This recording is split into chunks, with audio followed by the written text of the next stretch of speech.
Alright, hello everyone. This is Jeffus, and we have finished Spider-Man on the PS1. It was about what I remembered from when I was young, about, I don't even remember how old I was, maybe 10 years old.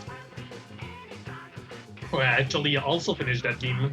At that point, I had that game when I was young. Lost through time, though. Only had the case left.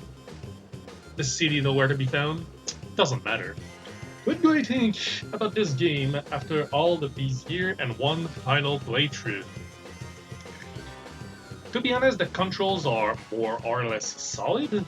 Spider-Man controls very well. Surprisingly, I was not expecting it. This is, well, my memory used to remember it, but you know, selective memory only wants to remember the good thing after that much time. But to be honest, so far the controls were pretty good. There were a little bit of problem with targeting. No camera control though. That is a huge minus.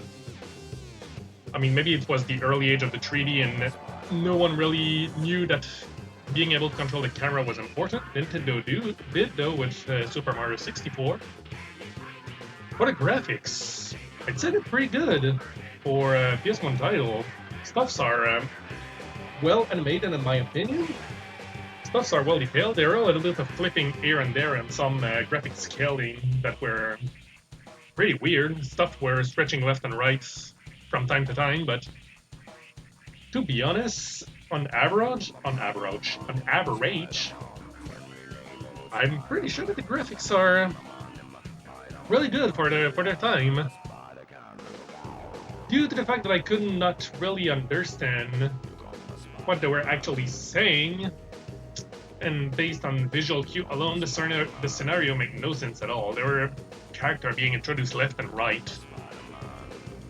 That, well, I mean, if you knew the comics or actually read them, maybe that would make sense. But to be honest, felt like nothing made sense. The villain were chosen at random.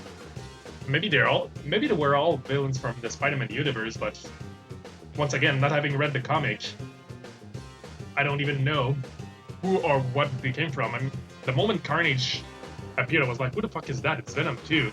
Like, it's how bad my lore of the Spider-Man universe is. I absolutely despise the moment you decide to show me a labyrinth level.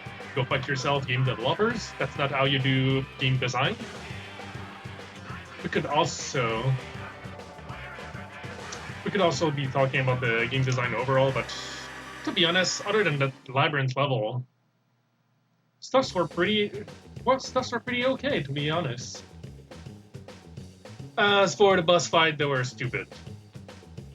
Like, really, really stupid. It was either punch, punch, punch, shoot web, punch, punch, punch, shoot web, or it was punch, punch, punch, shoot web, punch, punch, punch, wait.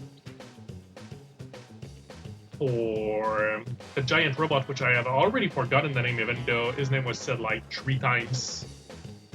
Maybe it was 5 times during the whole playthrough. That was such a drag.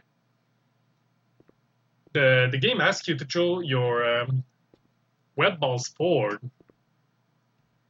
but it barely works, and if you try too hard, there is actually a chance that it will just fall down the platform and you have to jump back up, and all of that time, that guy keeps punching and kicking you, grabbing you, throwing you down. Then there's the second phase where the floor is actually electrified, because it was already not fun enough, I guess. Yeah, that boss was super annoying. I know that I've spoken a lot about the negative of this game, but they're a small negative. They're not huge negative that make this game like uber trash. I would play this game again. In fact, with how short this is, the speedrun is like about 30 minutes. Pretty sure I could learn to speedrun this game.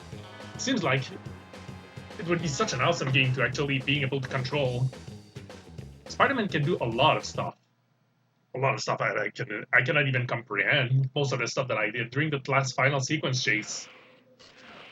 I was doing stuff that I didn't even know I could do. but somehow it did it. It kind of worked, but I don't know how it worked.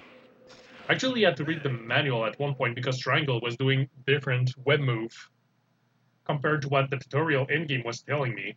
Good thing that I have that manual. I would have been so lost. There is a lot of collectible to collect left and right. That's why you can play the game again if you want to go back and try to find everything that you've missed out. So far, I'll be honest, and I would give this game a good 7.5 out of 10. There's some stuff that I find stupid, but for the time, like, once again, I'm always thinking, like, this is the PS1 era. They were trying some stuff. Why is there a James Bond's reference right here? Whatever. So yeah, long story short, I'm going to give this game a good 7.5 out of 10. I'm pretty sure that is a fair review. If you're watching this on YouTube, you can come and watch those live stream on twitch.tv/Jappus1 if you're watching on twitch.tv, already on my past rebroadcast or whatever. Well, good to see you.